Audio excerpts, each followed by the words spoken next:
couple more and then we'll... Yes, I'm Dick Layton from Rockford, Illinois.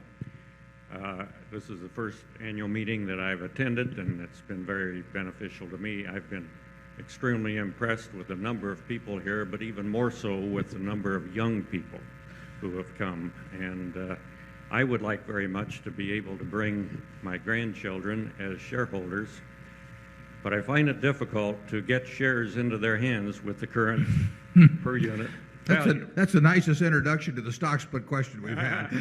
It really is, too. I thought you would appreciate that. Obviously, you understand the question. I understand the position you've taken over the years and the fact that it adds no value to make the split. In this case, however, it could be a tax savings to many of us who would like to get stock shares into the hands of other family members. Should I just go to work on my congressman to change the tax code, or would you consider a change? Well, that's a very valid question, and there's certainly a couple of areas, one of which you've just mentioned, and I had someone else mention to me that they had their Berkshire in an IRA account, and now they were getting into the mandatory payout arrangement, and it didn't work well in terms of using the Berkshire, although I think they could sell it and then pay out a percentage of it. But there are certain aspects, primarily of gifting, where it is anywhere from awkward to disadvantageous to have the price per share on a stock that exists with Berkshire. And we're aware of it. We've thought about it, and we've got our own personal situations even sometimes that are involved in that. I've got one in the family that which we've figured out ways around. The disadvantage, of course, is that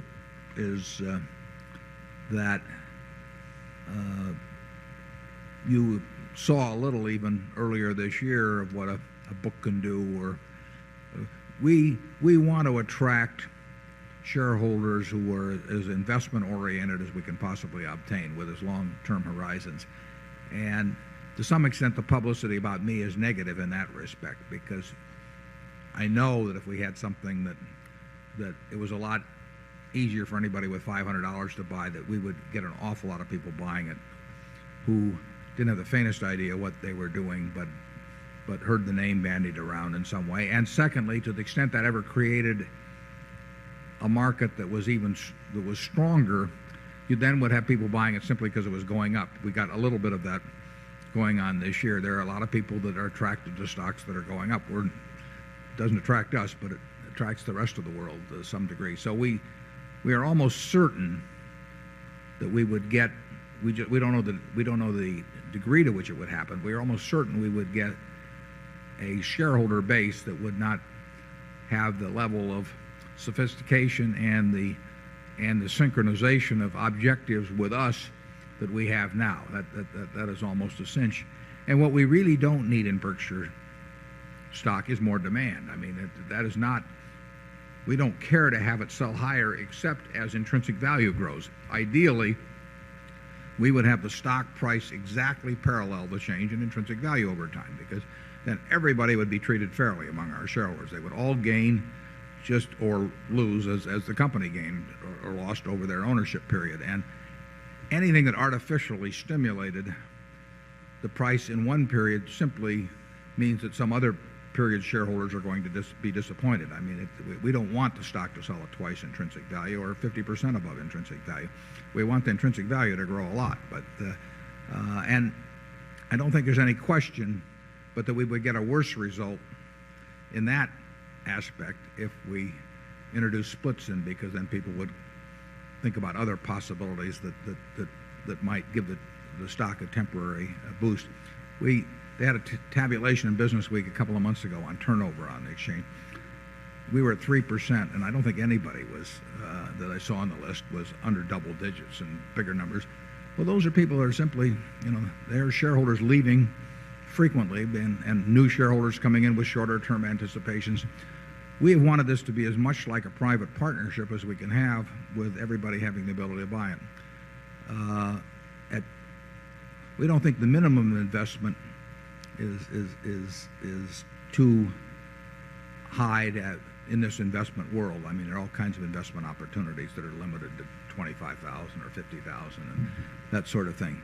But the problem of making change, in terms of gifts, that I wish I had a better answer for, because I think that is my grandchildren pay me the difference between $20,000 and the current price, and I think that's a very reasonable way for them to behave, particularly when they sometimes are only 6 weeks old.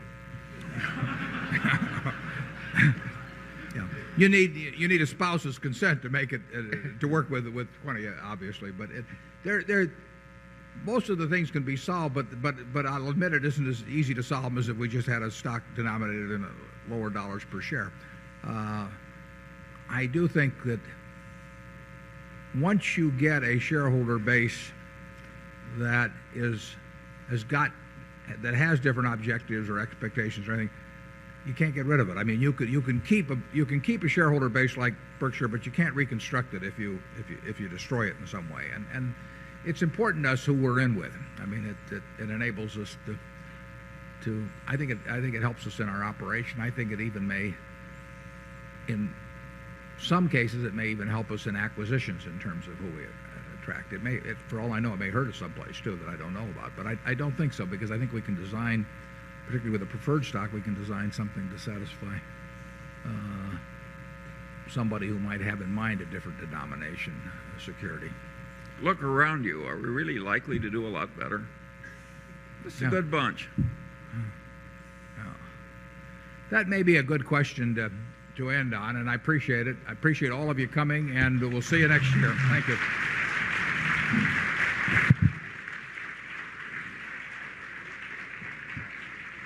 We have a whole box there.